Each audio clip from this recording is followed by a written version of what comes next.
Muy buenos días para todos. Para mí es un gusto grandísimo estar en este quinto simposio de geriatría.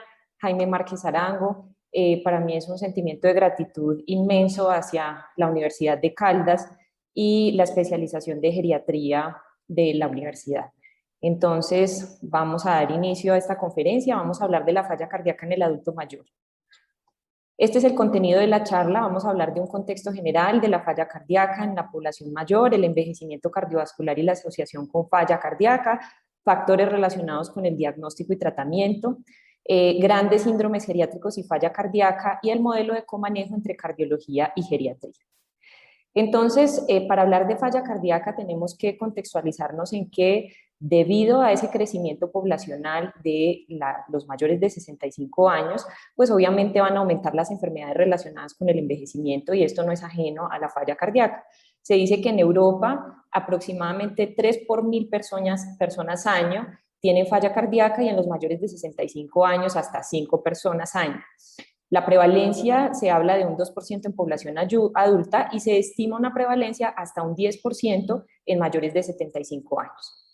El SC Long Term Registry nos habla de que puede haber con un diagnóstico de fracción de eyección borderline hasta un 24%, con fracción de eyección preservada un 16% y hasta un 60% con fracción reducida.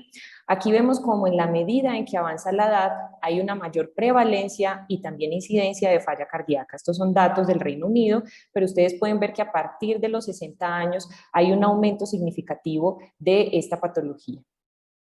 Y es muy importante hablar del envejecimiento cardiovascular y la falla cardíaca. Nosotros claramente sabemos que el envejecimiento del corazón y de todo el sistema cardiovascular asociado a factores moleculares como son el acortamiento telomérico que tiene que ver con la fibrosis, todos los factores relacionados con inflammaging, la disfunción diastólica, que es una de las características significativas en esta población y que se puede deber a mutaciones somáticas. Adicionalmente, la disfunción mitocondrial, que está muy asociada a los factores epigenéticos, y también los cambios en el RNA no codificante que pueden llevar a la apoptosis de ese cardiomiocito y a una disminución de esa capacidad de regeneración. ¿Esto que genera? Fibrosis, inflamación, aumento de la rigidez de las paredes arteriales y disfunción diastólica, que es lo característico en las personas mayores.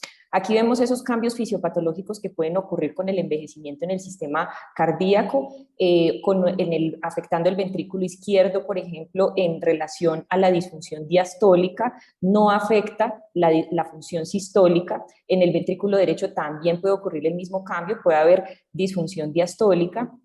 También al nivel de las aurículas puede haber dilatación, cambios en su mecánica de funcionamiento y también todo ese envejecimiento del sistema de conducción cardíaca eléctrico pues puede predisponer a arritmias frecuentes como la fibrilación auricular.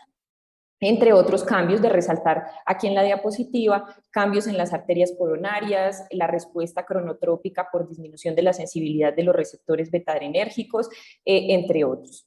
Entonces, debido a esto, pues tenemos una clasificación que se retoma en las nuevas guías del Consenso Europeo y vemos aquí que tenemos 3 grupos de clasificación de falla cardíaca. Tenemos de acuerdo con la fracción de eyección del ventrículo izquierdo, menos de 40 como fracción de eyección reducida, borderline entre 41 y 49 y fracción de eyección preservada más del 50%. Hasta un 60% de los pacientes o más de ese porcentaje en los mayores de 75 años están entre estos dos grupos, la borderline y la fracción de eyección preservada. Entonces, también en esto es muy importante nosotros saber cómo vamos a hacer ese diagnóstico, cómo lo vamos a enfocar a la población mayor y pueden presentarse los pacientes con manifestaciones atípicas de falla cardíaca. Entonces, puede ocurrir que en el contexto de urgencias el paciente consulte por delirium, consulte por anorexia, por fatigabilidad, por somnolencia y no síntomas específicos de disfunción cardíaca. Adicionalmente, en esta población los síntomas se pueden solapar con otras comorbilidades que tenga el paciente. Y siempre una de las cosas más importantes desde este punto de vista clínico es interpretar las pruebas diagnósticas a la luz de la clínica. Básicamente, ¿cómo podemos hacer el diagnóstico? Lo vemos aquí, los 2 factores más importantes, tanto para el diagnóstico como para el seguimiento de la falla cardíaca, son los péptidos natriuréticos, específicamente la fracción NT, ProBNP, con los valores que vemos aquí en la diapositiva, que sabemos que para los mayores de 75 años sería para un diagnóstico mayor de 1800 picogramos, 50 a 75 años mayor de 900 y menos de 50 años mayor de 450 picogramos. Y todos los hallazgos ecocardiográficos que nos pueden orientar hacia causas asociadas, puede ser una disfunción valvular, si nos ayuda a clasificar la fracción de eyección y el compromiso que haya también del corazón derecho. Importante saber la utilidad de los péptidos natriuréticos en esta población. Sabemos que los valores de los péptidos en general son variables de acuerdo con la presencia de obesidad, la falla cardíaca y la edad. Razón por la cual es muy importante tener en cuenta los puntos de corte, tanto para el BNP como para la fracción NT-proBNP. Importante con el BNP, el estudio BET muestra que no tenía utilidad para el diagnóstico diferencial de disnea aguda en mayores de 60 años. Y el estudio TIME demostró utilidad para el diagnóstico como guía terapéutica del NT-proBNP en mayores de 60 años comórbidos. Entonces, una de las recomendaciones en la evidencia científica es que si usted dispone en su hospital o dentro de las pruebas diagnósticas a las que tenga acceso la fracción NT-proBNP, es preferible usarla en lugar del BNP. En los mayores de 60 años que tienen falla cardíaca con fracción de eyección preservada y hay hipertrofia ventricular severa, las guías nos hacen un llamado para tratar de hacer una aproximación de estudios a profundidad y descartar amiloidosis por transtirretina. En este grupo de población puede estar presente hasta en un 17% y es importante hacer esa diferenciación porque ya hay en curso estudios que muestran terapias modificadoras de enfermedad. Entonces, esa dimensión de la falla cardíaca en el adulto mayor debemos tener unos puntos claros para la decisión terapéutica. Lo primero es el impacto en la calidad de vida del paciente y de su grupo familiar y cuidadores en términos de funcionalidad, el impacto en el agobio de ese cuidado, la adherencia terapéutica y el riesgo de hospitalización. Importante también con el tratamiento, y es que sabemos que en el contexto general del diagnóstico en las personas mayores, en los ensayos clínicos controlados, falta representación de esta población en los estudios, las guías de práctica clínica no discriminan los tratamientos por la edad, y que ese paciente, como es este que vemos aquí, con ese complejo de comorbilidad, polifarmacia, caídas, fragilidad, que es el que vemos diariamente en la práctica clínica, no está representado en los estudios. Razón por la cual tenemos que tener unas herramientas adicionales para tratar de hacer ese enfoque terapéutico. Acá nosotros tenemos los 4 fantásticos para el tratamiento de la falla cardíaca con fracción de eyección reducida. Es el bloqueo neurohumoral completo con el que se ha demostrado mayor impacto en mortalidad y reducción de riesgo de hospitalización en estos pacientes. Entonces, específicamente yo les voy a hablar aquí de los ARNI y de los inhibidores de SGLT2. Con respecto a los ARNI, la eficacia está demostrada en los estudios dentro del estudio pivotal que es el Paradigm, que básicamente nos estudia sacubitril valsartán versus enalapril en pacientes con fracción de eyección reducida, y de ahí importante esa recomendación. Ha habido también extrapolación un poco de esa evidencia para ampliar ese grupo terapéutico de pacientes a los que están en fracción borderline. Se tiene un promedio en ese estudio de 63.8 años, más o menos 11, es decir, que hay una población representativa de las personas mayores, y fue suspendido prematuramente por el impacto global en reducción de mortalidad.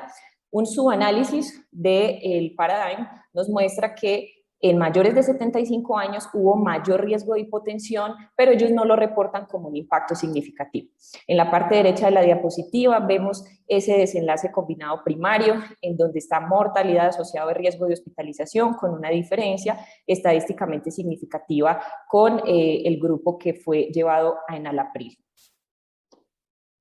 Entonces, ¿qué consideraciones tenemos que tener con los ARNI? Y es importante que discutamos esto porque son cuestionamientos que nos hemos hecho en la práctica clínica aquí en Fundación Santa Fe, específicamente en el grupo de clínica de falla cardíaca y de cardiogeriatría, es el riesgo cognitivo. ¿Por qué el riesgo cognitivo? Ustedes saben que los ARNI son inhibidores de la neprilicina en el sistema nervioso central es una de las enzimas principales para metabolizar el beta-amiloide, y en teoría se piensa que si se bloquea la neprilicina en el sistema nervioso, pues esto va a llevar a más acúmulo de beta-amiloide y posteriormente mayor deterioro cognitivo de los pacientes.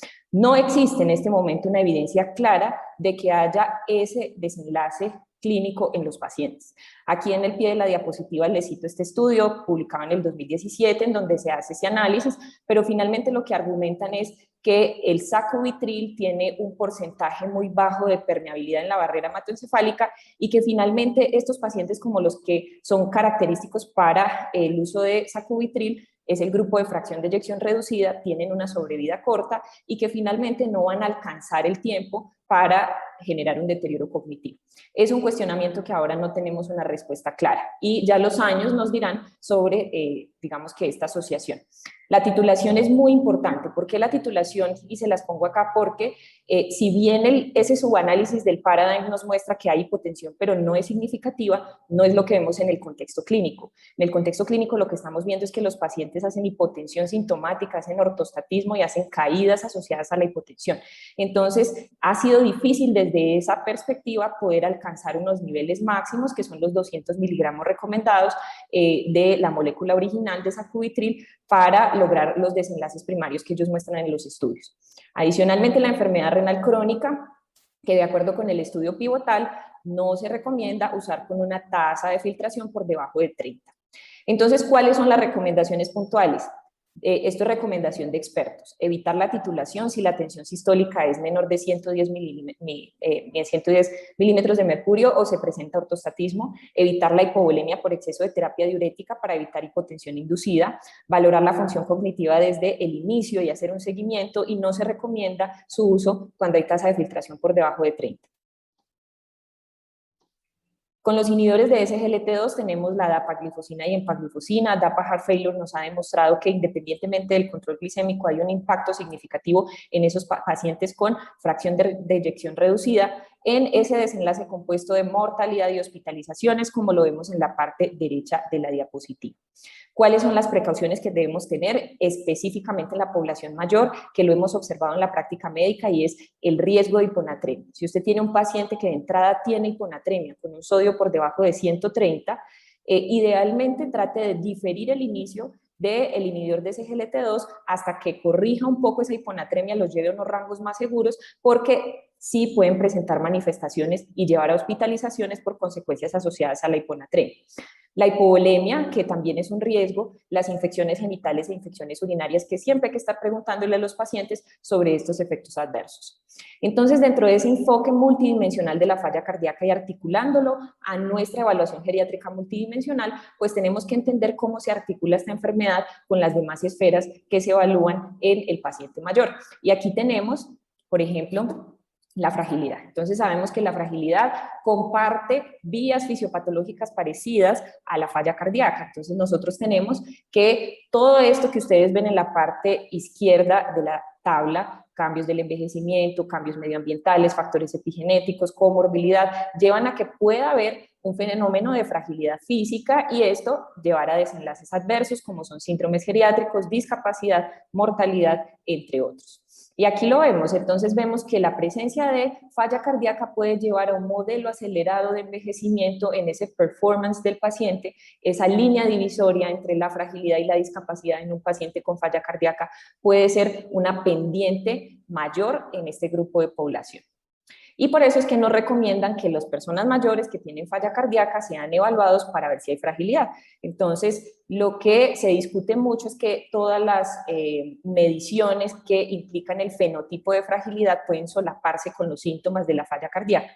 Entonces, se prefiere que se puedan hacer otras mediciones, como utilizar el índice de Rockwood, que ya es basado en evaluación geriátrica multidimensional, o hay otras revisiones que recomiendan el EFT, que su estudio inicial fue por el doctor Jonathan Afilalo en pacientes que tenían estenosis aórtica. En cuanto a la comorbilidad, sabemos que los pacientes con falla cardíaca pueden tener una o más comorbilidades, y hasta más del 50% pueden tener más de 5 comorbilidades. Y en esa situación, pues vemos que el riesgo de polifarmacia es mayor. Entre más enfermedades, más medicación, y se dice que la prescripción diaria de medicamentos va en torno a los 6 medicamentos al día. Las comorbilidades no cardíacas y en los pacientes mayores de 80 años con mayor peso de carga, de comorbilidad y discapacidad son la demencia y la fractura de cadera, de acuerdo con registros de Medicare, y también los ingresos a urgencias diferentes a falla son relacionados por obstrucción de la vía aérea, falla renal aguda o enfermedad cerebrovascular. Entonces sabemos que la comorbilidad en la falla cardíaca lleva a menor calidad de vida, peor pronóstico, más mortalidad, más riesgo de hospitalizarse y son más frecuentes en las personas con falla de fracción preservada. Aquí vemos esa interacción tan compleja que existe entre las diferentes comorbilidades y la falla cardíaca crónica. Aquí de resaltarles en esta parte inferior la anemia, que sabemos que existe ya un consenso específico de manejo de la anemia ferropénica en pacientes con falla cardíaca crónica y cómo la corrección de la ferropenia con ferroterapia parenteral puede tener un desenlace positivo en reducción de hospitalizaciones y mortalidad. Entonces vemos que esa interacción tan compleja ha hecho que las guías europeas del 2021 incluyan el enfoque de la comorbilidad cardiovascular y no cardiovascular en los pacientes con falla cardíaca. Entonces, debido a esta complejidad, realmente lo que más impacto significativo tienen los pacientes es la evaluación y el manejo por un equipo interdisciplinario, y aquí es cuando quiero mostrarles ese modelo de comanejo entre cardiología y geriatría, porque muchas veces pasa que lo que es importante para el cardiólogo, pues no es tan importante para el geriatra, y también pueden ser las preferencias diferentes para el paciente. Entonces, si desde el punto de vista del cardiólogo lo más importante, además de manejar la falla, es manejar la comorbilidad, como la hipertensión, la enfermedad coronaria, la diabetes. La realidad es que estos pacientes tienen una alta carga de síndromes geriátricos, deterioro cognitivo, alteraciones sensoriales, polifarmacia, caídas, incontinencia, discapacidad. En Ontario, para el 2015, se hablaba que en mayores de 75 años, hasta los reingresos en pacientes con falla cardíaca eran de un 60% asociados a la comorbilidad.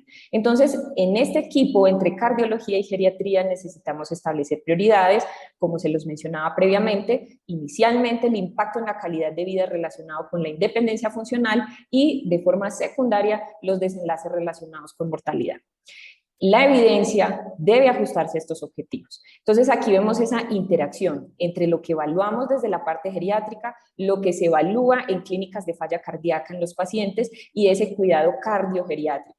Ese cuidado cardiogeriátrico es centrado en el paciente, en donde va a tener un impacto significativo en supervivencia, en costos y carga global de la enfermedad y en calidad de vida. Este es nuestro equipo de clínica de falla cardíaca, en donde tenemos una aproximación por cardiogeriatría de la Fundación Santa Fe de Bogotá, que ustedes pueden ver, está integrado por cardiólogos, geriatras, nefrólogos, equipo de fisioterapia, equipo de enfermería, en donde procuramos el mejor tratamiento y el mejor cuidado para nuestros pacientes mayores con falla cardíaca. Entonces, como conclusiones, vemos que la falla cardíaca tiene una incidencia que aumenta con la edad, el envejecimiento del sistema cardiovascular se puede considerar como factor de riesgo, existe una mayor prevalencia de falla cardíaca con fracción preservada, el NT-proBNP es una herramienta útil en el diagnóstico y seguimiento, siempre hay que considerar como objetivos primarios optimizar la funcionalidad y mantener la calidad de vida, el bloqueo neurohormonal completo es la estrategia de mayor impacto en los pacientes con fracción reducida y borderline.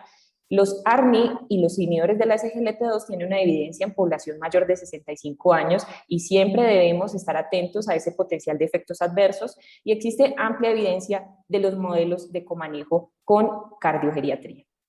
Muchísimas gracias y espero que podamos compartir en otra oportunidad.